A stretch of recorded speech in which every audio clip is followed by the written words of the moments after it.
فجعلهم كعصف مأكول ألم تر كيف فعل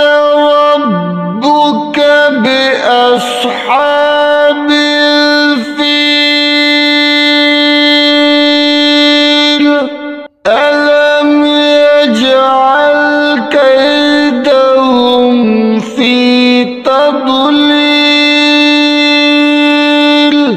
وأرسل عليهم طيرا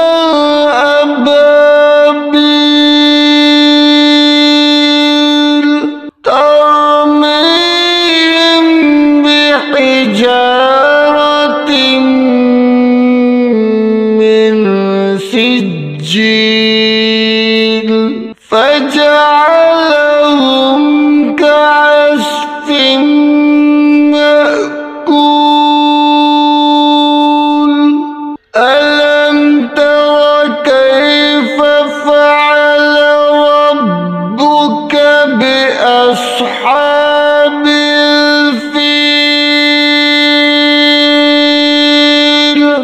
ألم يجعل كيدهم في تضليل وأرسل عليهم طيرا أبابيل ترميهم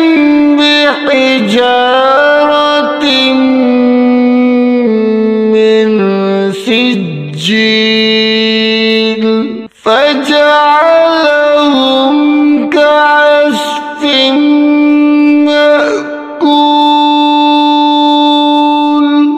صدق الله